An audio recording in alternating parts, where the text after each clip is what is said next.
আল্লাহর আউলিয়াগণের মিশন এবং ভিশন হচ্ছে হুজুর পুর নূর সাল্লাল্লাহু আলাইহি ওয়া আলিহি ওয়াসাল্লাম যেই মিশন নিয়ে দুনিয়াতে এসেছিলেন, যেহেতু আল্লাহর হাবিব সাল্লাল্লাহু আলাইহি ওয়া আলিহি ওয়াসাল্লামের পর আর কোন নবী এবং রাসূল দুনিয়াতে আসবে না, সেহেতু নবীর মিশনকে নবীর ওয়ারিস হিসেবে কাল কিয়ামত পর্যন্ত দুনিয়ার বুকে জারি রাখার জন্যই যুগে যুগে অলি আউলিয়াগণ এসেছেন। আমাদেরকে আজকাল অনেক নতুন নতুন থিওরি শেখানো হয়, নতুন নতুন অনেক ফর্মুলা শেখানো হয় যে পৃথিবীতে ইসলাম ছড়িয়েছে, বিশেষ করে ভারত, বাংলাদেশ, পাকিস্তানের কথা বলা হয়, আরব বণিকদের মাধ্যমে নাকি ইসলাম ছড়িয়েছে। কি বলা হয়? আরব বণিক, আরব থেকে ব্যবসায়ী যারা আসতেন জাহাজ যুগে, তারা নাকি আমাদের দেশে ইসলাম নিয়ে এসেছেন। আমি আপনাদেরকে তথ্য প্রমাণ সহ দ্ব্যর্থহীন কণ্ঠে বলতে চাই, বর্তমান যে জাজিরাতুল আরব আছে, আরব দেশ এবং আশেপাশের দুই একটা দেশ ব্যতীত সারা পৃথিবীতে ইসলাম ছড়িয়েছে, ইসলামের প্রচার হয়েছে সুফি তরিকাগুলোর মাধ্যমে, এবং আল্লাহর আউলিয়াগণ এই দ্বীন ইসলাম প্রচার করেছেন। এছাড়া যত ধরনের থিওরি আপনারা দিচ্ছেন, এই থিওরিগুলো বানোয়াট, মন গড়া এবং আল্লাহর আউলিয়াগণের শান মান মর্যাদাকে খাটো করা ছাড়া দ্বিতীয় কোনো উদ্দেশ্য আপনাদের নাই। আপনি আফ্রিকার যে দেশগুলো আছে, সেই আফ্রিকার দেশগুলো থেকে শুরু করে আমাদের মধ্য Asia, Indonesia, Thailand, Malaysia, Singapore, আপনি রাশিয়ার দিকে যদি যান, রাশিয়া ভেঙে যেই মুসলিম দেশগুলো হয়েছে, উজবেকিস্তান, তাজিকিস্তান, কাজাকিস্তান, আজারবাইজান সহ যত মুসলিম দেশ আছে, ভারত, বাংলাদেশ, পাকিস্তান, সকল দেশে ইসলাম ছড়িয়েছে সুফি তরিকার মাধ্যমে, আল্লাহর আউলিয়াগণের মাধ্যমে। এই সত্যকে কেউ পরিবর্তন করার চেষ্টা করবেন না। সম্মানিত উপস্থিতি, বলা হয় আরব বণিক, আরব ব্যবসায়ীদের মাধ্যমে নাকি ইসলাম এসেছে বাংলাদেশে। আমি আপনাদেরকে বলতে চাই, হযরত শাহজালাল মুজাররদ ইয়ামিনী রাহিমাহুল্লাহ, সৈয়দ নাসিরউদ্দিন সিপাহ সালার রাহিমাহুল্লাহ সহ 360 আউলিয়া, চট্টগ্রামের জমিনের 12 আউলিয়া সহ ভারতের জমিনে খাজায়ে খাজগান হযরত সৈয়দনা মঈনুদ্দিন চিশতি আজমের সঞ্জরি রাহিমাহুল্লাহ, পাকিস্তানের লাহোরে শুয়ে আছেন দাতাগঞ্জ বখশ আলী হুজবেরি রাহিমাহুল্লাহ। এইরকম ওলি আউলিয়াগণ সুফি তরিকার মাধ্যমেই ইসলাম ছড়িয়েছে, এইটাই প্রমাণিত ইতিহাস, ঠিক কিনা? তারপরও আপনারা যদি বলতে চান যে আরব বণিকরা, আরব ব্যবসায়ীরা জাহাজ যুগে এসে আমাদের দেশে ইসলাম এক্সপোর্ট করেছেন, আপনাদেরকে বলতে চাই যে সুফিগণের একটা তরিকা ছিল, ব্যবসা বাণিজ্য যেহেতু দয়াল হাবিব নবীজির সুন্নাহ, নবীজি ব্যবসায়ী ছিলেন কিনা? যেহেতু আমার নবী ব্যবসায়ী ছিলেন, সৎ ব্যবসায়ী, পৃথিবীর শ্রেষ্ঠতম সৎ ব্যবসায়ী আমার নবী ছিলেন, সেহেতু সুফিগণের, আল্লাহর আউলিয়াগণের একটা তরিকা ছিল ব্যবসা বাণিজ্যের মাধ্যমেও ইসলামকে পৃথিবীর জমিনে ছড়িয়ে দেয়া।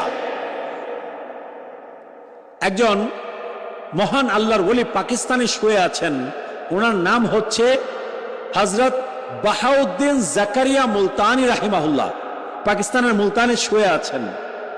ওনার কাছে একজন ওনার ভক্ত গেল, একজন মুরিদ ওনার কাছে গিয়ে বলছে যে আমি অমুক এলাকায় গিয়ে ইসলাম প্রচার করতে চাই, কালিমার দাওয়াত দিতে চাই।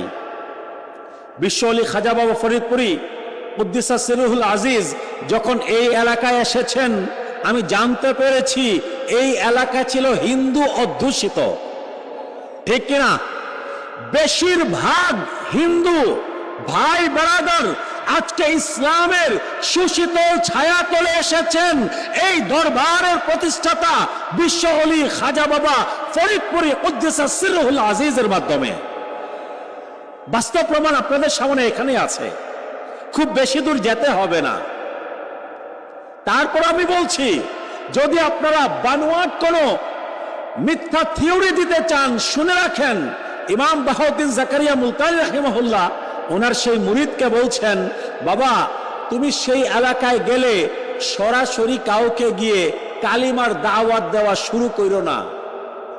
প্রথমে গিয়ে বলবে নাকি কালিমা পড়ো মুসলমান হও, বরং তুমি ওই এলাকায় যাও, বাজারে গিয়ে একটা দোকান দাও, সততার সাথে, অনেস্টির সাথে, ন্যায়পরায়ণতার সাথে। ওজনে তুমি কম দেবে না, গণনায় কম দিবে না।